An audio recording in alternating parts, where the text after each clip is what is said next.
भाजप नेते आणि मंत्री आशिष शेलार आपल्यासोबत आहेत। सर, मुंबई निवडणुका महानगरपालिकेच्या निवडणुका 15 तारखेला होत आहेत आणि जवळपास सगळ्याच भागामध्ये तुम्ही फिरताय। बंडखोरी केलेल्या सगळ्या लोकांशी बोलून तुम्हाला जवळपास यश आलेलं आहे, बंडखोरी शमवण्यामध्ये यश आलेलं आहे। इथेही तुम्ही घाटकोपरमध्ये आलेला आहात आणि मुंबईतलं चित्र आत्ताचं काय, म्हणजे जे बंडखोर होते पक्षाच्या विरोधामध्ये गेलेले, त्या सगळ्यांनी ऐकलेलं आहे का ही बंडखोरी शमलेली आहे का पूर्ण? बघा, मी त्यांना बंडखोर म्हणणार नाही, ते आमचे प्रामाणिक सच्चे कार्यकर्ते आहेत। त्यांना आपलं म्हणणं मांडायचं आहे, त्यांना पक्षाला काही सूचना द्यायच्या आहेत, त्यांना त्यांच्या भावना व्यक्त करायच्या आहेत आणि त्यामुळे त्या भावना व्यक्त करणारा माझा कार्यकर्ता मला बंडखोर वाटत नाही। कारण पक्षाचा आदेश आल्यावर तो आपल्या उमेदवारीपेक्षा पक्षाच्या निर्णयाला प्राधान्य देतो आहे आणि पूर्ण मुंबईमध्ये हेच चित्र दिसतंय।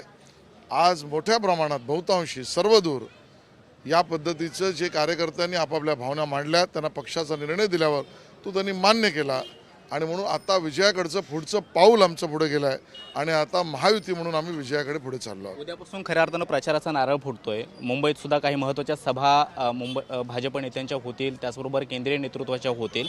कशा पद्धतीचं चित्र असेल? तुम्ही काही वेळापूर्वी म्हणालात की मुंबईमध्ये महायुतीची त्सुनामी येते, चित्र काय आहे आत्ताची स्थिती काय ग्राउंडवरची तुम्ही जे पाहताय ती?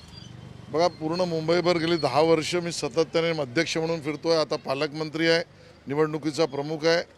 माझ्या अनुभवाने मी सांगतो आणि पूर्ण मुंबईभर फिरल्यावर मुंबईकरांचा चेहरा, त्यांचं मन आणि मत, मोठी सुनामी विजयाची महायुतीची येणार आहे आणि या सुनामीमध्ये उबाटा असो, अन्य सगळे पक्ष असो, हे कुठल्या किनाऱ्यावर फेकले जातील हे लक्षात येणार नाही आणि म्हणून सर्वदूर हीच भावना आहे।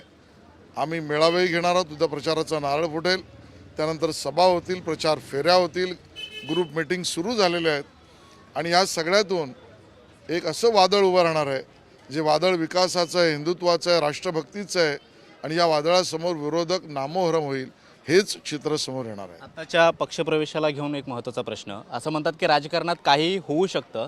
विरोधी पक्षातला एखादा कार्यकर्ता जेव्हा एखाद्या नेत्यासाठी दुसऱ्या पक्षातल्या नेत्यांना उरावरती घेतो, त्यांचे पक्षप्रवेश फार रेअर असतात। नितीन देशमुखांचा पक्षप्रवेश झालेला आहे, त्यांचा आक्रमकपणा सगळ्यांनी पाहिला आहे। मागच्या विधानभवनाच्या प्रकरणात सुद्धा ते फार चर्चेत आलेले होते। त्यांच्या पक्षप्रवेशाला घेऊन काय सांगायचं आहे?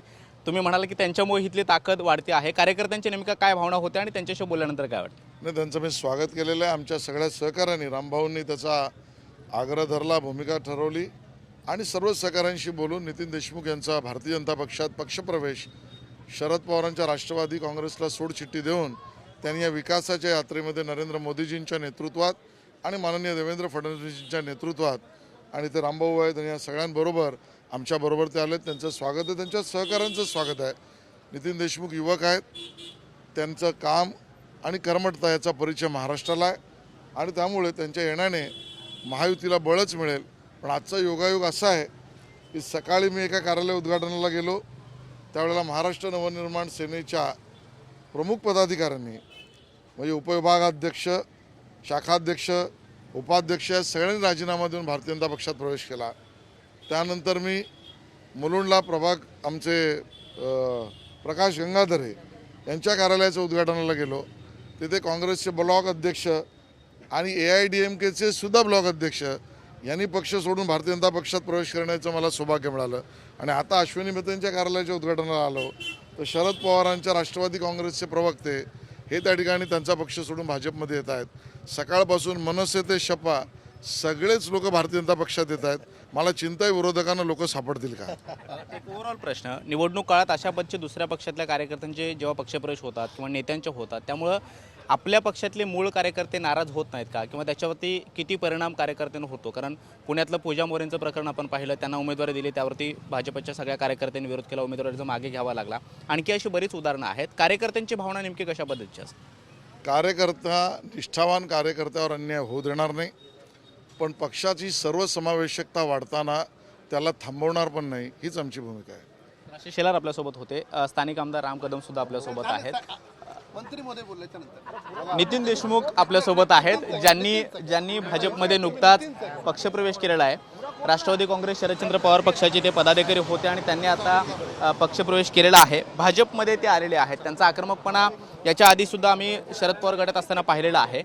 तुम्ही भाजपमध्ये येण्याचा निर्णय का घेतला? कारण इतक्या वर्षांची तुमची राजकीय वाटचाल पाहता आणि राष्ट्रवादी काँग्रेस, शरदचंद्र पवार गट असेल किंवा जितेंद्र आव्हाड यांच्याशी तुमचे खास करून घनिष्ठ संबंध होते, ते संपूर्ण मीडियासमोर सुद्धा दिसलेले होते।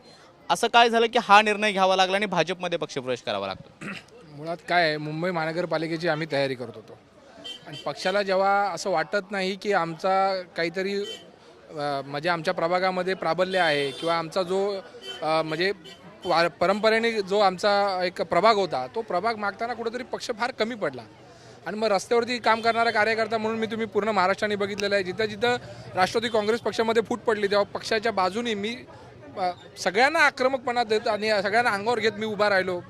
फार मोठे मोठे नेते अंगावर घेतले, सगळ्यांची वैयक्तिक माझ्यावरती द्वेष आला, तरी पण मी कधी पक्षाची धैर्य धोरणं सोडली नाहीत. असो, आता मला त्याच्याबद्दल जास्त बोलायचं नाही. आव्हाड साहेबांचे माझ्यावरती असंख्य उपकार आहेत, परंतु आता असं मला वाटतं की मी 10-15 वर्षापूर्वी माननीय नरेंद्र मोदी साहेबांचा मेणाचा पुतळा बनवला होता आणि त्यावेळी स्वतः ते राज्याचे मुख्यमंत्री असताना ते कार्यक्रमाला आले होते. तेव्हापासून मला मोदी साहेबांचं आकर्षण आहे, देवेंद्र फडणवीस साहेबांचं आकर्षण आहे.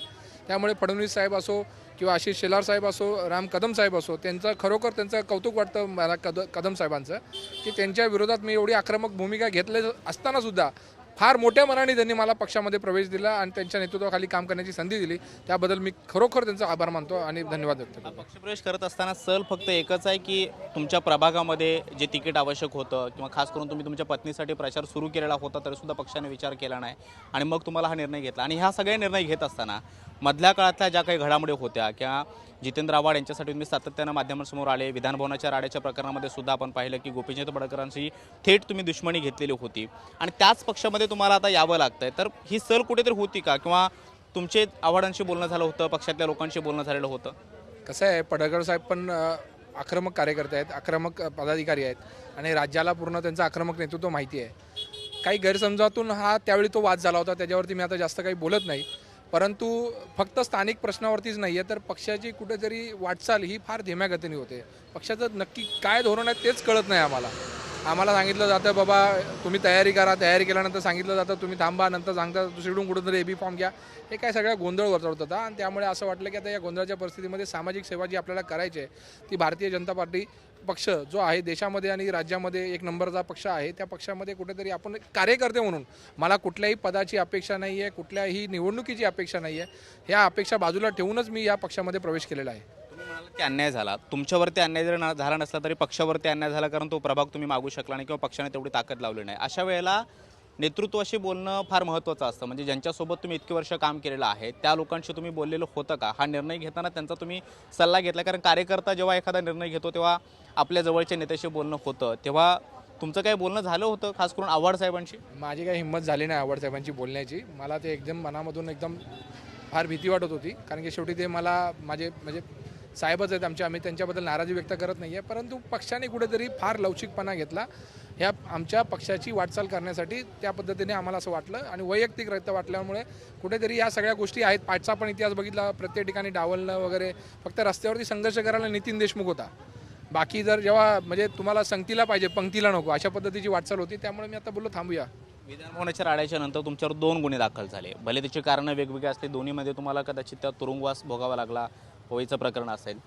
हा आक्रमकपणा नितीन देशमुखांचा पुढच्या काळातला कसा असणार आहे? म्हणजे भाजपच्या पक्षप्रवेशानंतर एवढाच आक्रमकपणा नितीन देशमुखांचा असेल का? किंवा जे विरोधी तुमचा जो काही आवाज होता तो तसाच टिकून राहील का? किंवा आत्ताची राजकीय वाटचाल कशी असेल इतक्या वर्षांचा राजकीय प्रवास पाहिल्यानंतर? बघा कसं आहे, माझ्यावरती जो दुसरा पण गुन्हा दाखल झाला तो एक कामगारांसाठी झाला. तुम्हाला माहिती असेल 40 कामगारांना एकाएकी जेव्हा काढलं तेव्हा संघर्ष केला. संघर्षाचं रूपांतर मला पार अगदी जेलमध्ये जाऊन लागलं. तर विषय असा आहे की आक्रमकपणा आता कुठेतरी आवडता घ्यायला लागेल याबद्दल माझा दुमत नाही आहे. पण जिथे जिथे अन्याय होईल तिथं भारतीय जनता पार्टीच्या मान्यतेने आणि भारतीय जनता पार्टीच्या नियोजनाखाली 100% रस्त्यावरती उतरण्याची भूमिका जर पक्ष म्हणून घेत असेल तर त्याला नितीन देशमुख सहभागी असेल एवढं बदल. राजकीय वाटचाल इतकी सोपी आहे?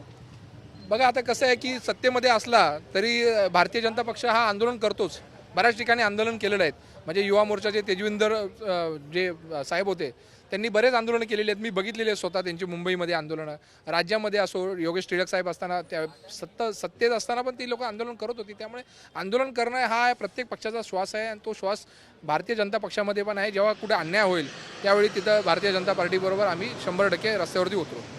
नितीन देशमुख आपल्यासोबत होते आणि राष्ट्रवादी काँग्रेस शरदचंद्र पवार पक्षाचे ते मुंबईतले पदाधिकारी होते. अखेर त्यांनी भाजपमध्ये प्रवेश केलेला आहे. मात्र या पक्षप्रवेशाची चर्चा थोडी वेगळ्या पद्धतीने रंगते, कारण त्यांचा आक्रमकपणा आणि शरद पवार गटामध्ये जो त्यांचा आक्रमक चेहरा राहिलेला आहे किंवा वेगवेगळ्या प्रकरणाच्या माध्यमातून ते चर्चेसमोर आलेले होते आणि अखेर त्यांना आता भाजपमध्ये प्रवेश मिळालेला आहे. आशिष शेलार यांच्या उपस्थितीमध्ये त्यांचा पक्षप्रवेश झाला. त्यामुळे या पक्षप्रवेशाची चर्चासुद्धा संपूर्ण महाराष्ट्रभर आता रंगू लागलेली आहे आणि वेगवेगळ्या कामांच्या आधारावरती घेऊन मी हा पक्षप्रवेश केलेला आहे. शिवाय पक्षाची ताकद ही प्रभाग मागण्यामध्ये किंवा मुंबईमध्ये कमी पडली आणि म्हणून मला हा निर्णय घ्यावा लागल्याचं सुद्धा त्यांनी म्हटलेलं आहे. कॅमेरामन अजयसोबत मी कृष्णा सोनारवाडकर, TV9 मराठी, मुंबई.